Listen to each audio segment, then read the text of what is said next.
Hello, everyone. I hope you brought your passports because we are going on a journey today.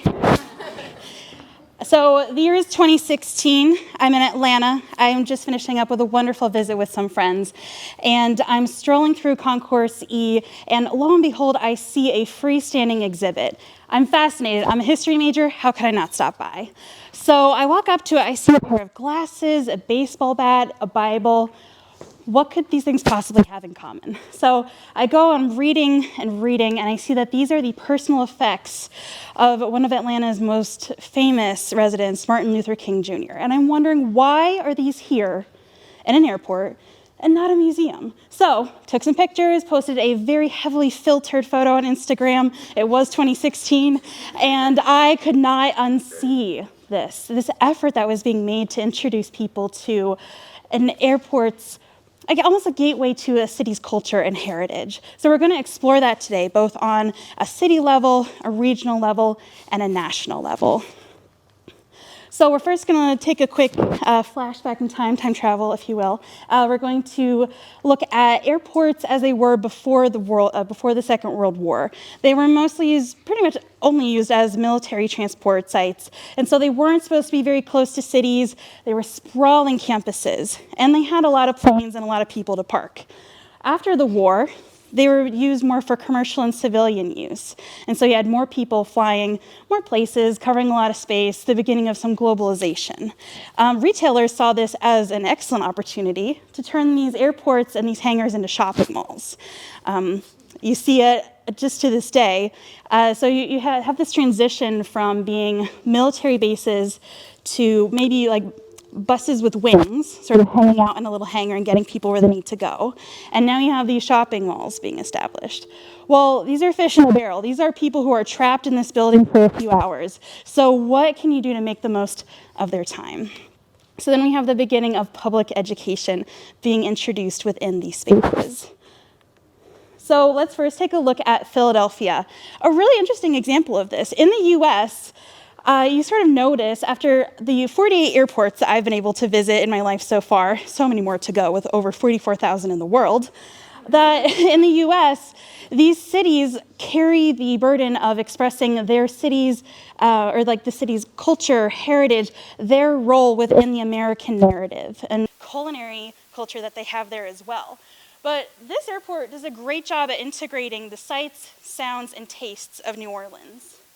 So here you have the Heritage School of Music stage.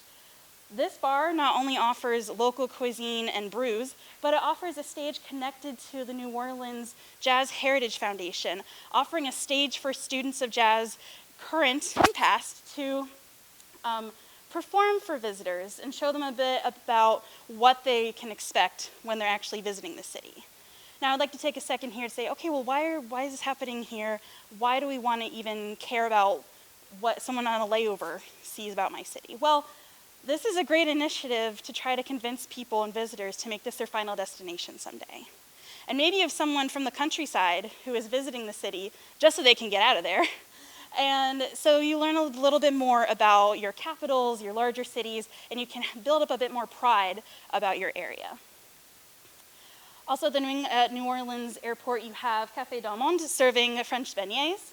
You have Lucky Dogs, an iconic hot dog stand that is based in the French Quarter, but building a branch location in the airport.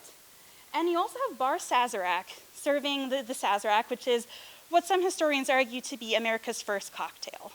And again, I say that's arguably because there are a lot of other cocktails competing for that title, but this is a place where you can experience that culture. It is the official state cocktail of New Orleans, so you can experience dining, wining, and all sorts of, senses really covered here in the airport there.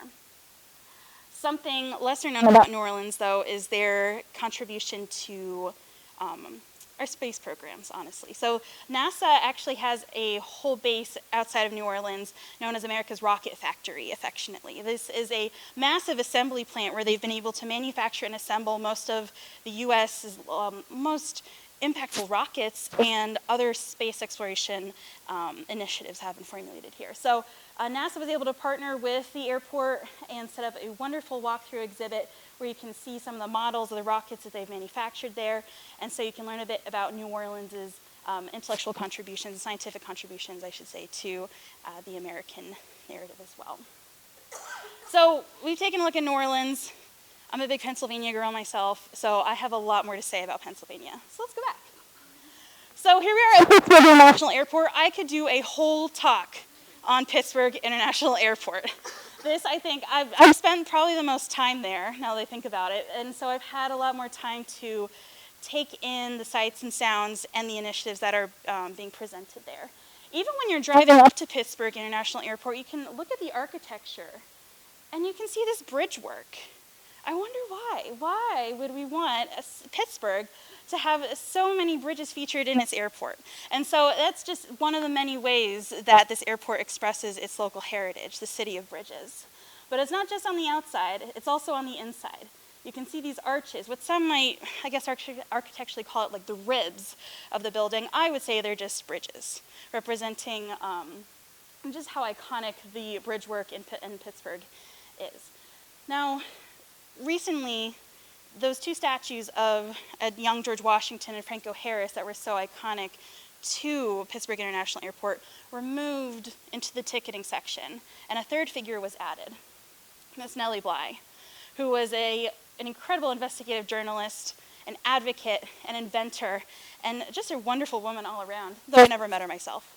I have good faith. And so we have a young General Washington, we have Franco Harris, and then we have Nellie Bly. Three underdogs, three people who really had such an impact on not just American history, but are great representatives for the area. So here you're also displaying and showing these people who are there in the ticketing area. This is a city of advocates. This is a city of patriots. This is a city of champions. And what are some of the best people to represent that besides the underdogs, or aside from the underdogs? Something else that I particularly love about Pittsburgh Airport is its dedicated exhibit space to the Tuskegee Airmen of Western Pennsylvania, where I've seen other exhibits or memorials to Tuskegee Airmen from across the states. Most of them are condensed to a plaque or a very much smaller space. But here we have a well-established permanent exhibition speaking to underdogs, speaking to the people who contributed so much to this country from this area.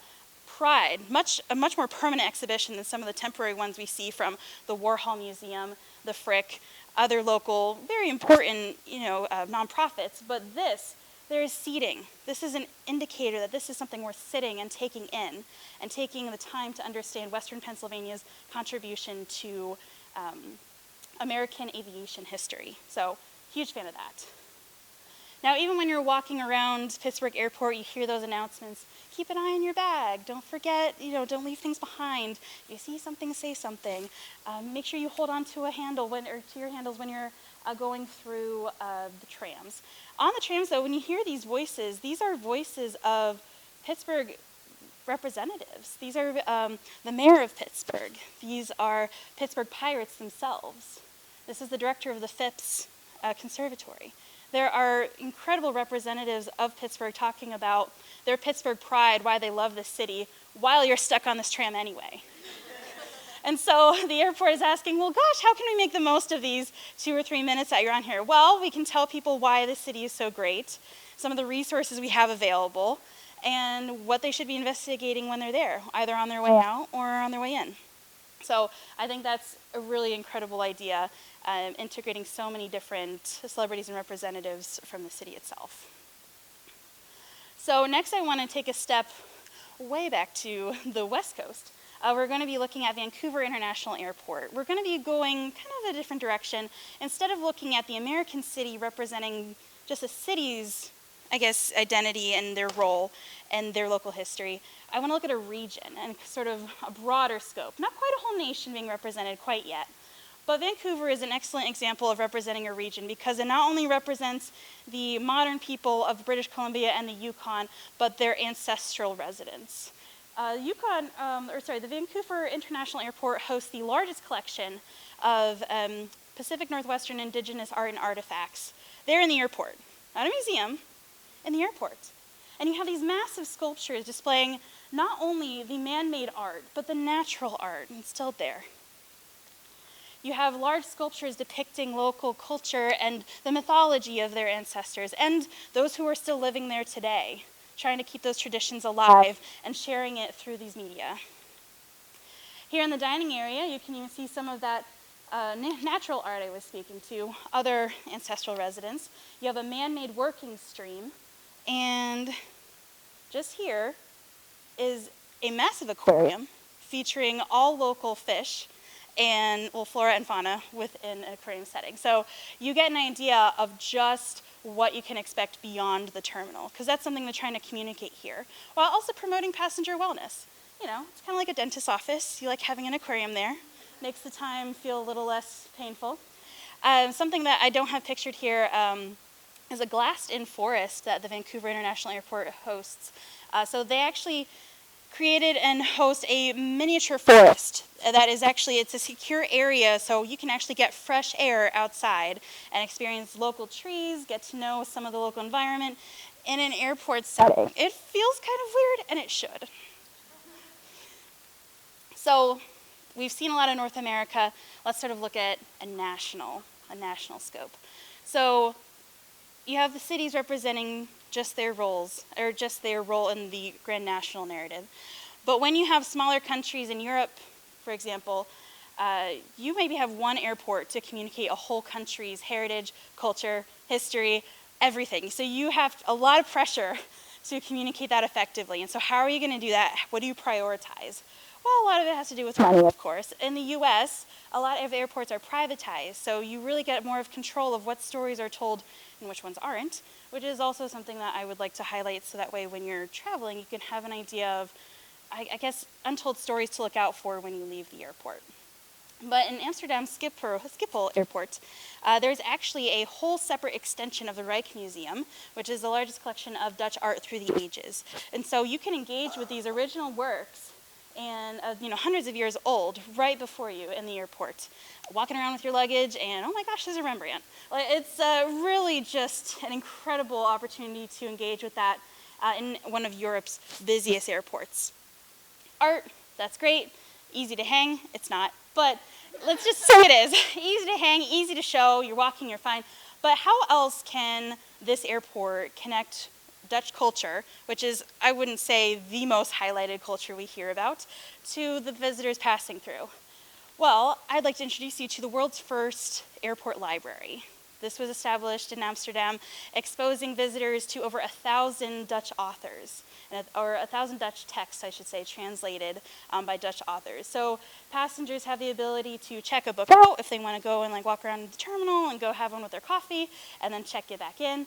But they have exposure to plenty of other Dutch resources while trying to engage with a smaller country that they may or may not be stopping into for their final destination. So I'd like to go a little further north. Now we're going to Helsinki, Finland. This was definitely one of my favorite airports to visit because it integrates some elements of childish wonder, but natural focus in Finnish culture. So I'd like to introduce you to Moomin. I don't know if you've ever heard of Moomin. It's sort of a Finnish equivalent to Winnie the Pooh, very iconic. A lot of great mature themes, though. It can really offer a lot of insight and help with personal and emotional development. And so this is an iconic character and book series comic strip that has been introduced across the globe. And so they not only host a coffee where you can sit and sip your coffee with Moomin, but you can also enjoy Finnish treats, Finnish coffee, who happen to be the top coffee consumers in the world, almost twice the consumption of the average American. So it's really a great place to touch base with all of those facets of Finnish culture. However, though, this is the crown jewel. This right here, I love it. It's an immersive ecosphere taking you around different parts of the country. And so when you're in here, you have the lights, you have the birds, you have the rushing streams. It's on a rotating basis too, so they take you to different parts of the country. But it's just such a nice space when you have a 3-4 hour layover in a country you know very little about. And so it's really, very simple in its design with furniture, but it's meant to have you lay and experience it. It's supposed to be very open and to give you that space. And what's great about it is that even in the corner there, you can see what part of the country you're experiencing, how to get there from there, what time of year, time of day, and 3 different themed fun facts. And all of these are available in different languages too. But Finnish culture is so heavily influenced by its environment, the environment and the landscape around it. And so this is an excellent way of integrating that into the travel experience from the moment you get there to the moment you head out. So I think, gosh, moving into Italy is such an interesting journey because this is an airport that hits so many right notes. So Italy, as you can imagine, has an extensive history, such a rich culture, and a lot of different facets to explore. And this airport really covers a lot of it. So you have, maybe a dozen, I guess, last I counted, Italian restaurants sharing regional dishes, wines you can sample. What a great way to experience it without leaving the airport. But with such a small country comparatively, but with such a dramatic difference across the landscape, how do you express all of this even in art? So you find an archaeological dig, you say, hey, can we have a few of your statues? We'd love to have it on display. We know there's a ton of them. And so they haul in these wonderful statues, these classical Roman statues dug up in a town called Ostia on the sea.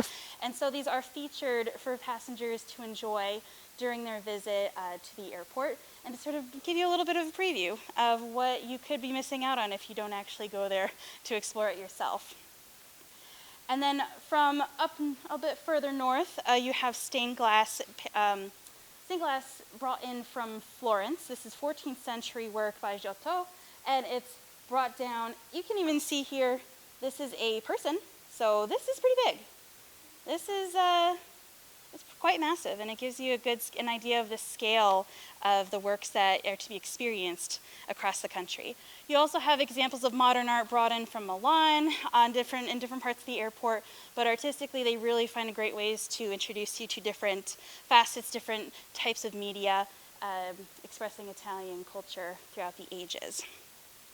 However, though, I think it's really cool to highlight that Leonardo da Vinci Fiumicino Airport has partnered with the National Opera to bring in regular performances, both from the Ballet de Corps, the symphony, and from its soloists. And so you're not only able to enjoy visual art, you're also able to hear it and experience the emotion and the vibrancy that Italian musical culture can present to you as well. So, as I said before, this airport hits a lot of the right notes. So there's no bones about it. This is something to keep an eye out for. Like, as you're traveling, you cannot unsee this. You're going to start experiencing in this kind of, this wonder.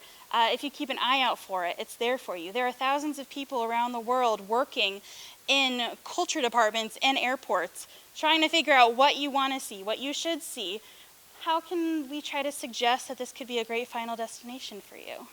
I'm really appreciative of the opportunity to travel so much and to have been able to experience it, but it's something that I like to also see in other parts of my life. I see this now when I'm at a bus stop or at different parts of the city. You can see little remnants of history and culture being sprinkled throughout, but the pressure to make the decision of what to express is just as important as deciding what not to express. So keep that in mind as you travel, both, by land, by sea, by air, and by foot. So thank you so much.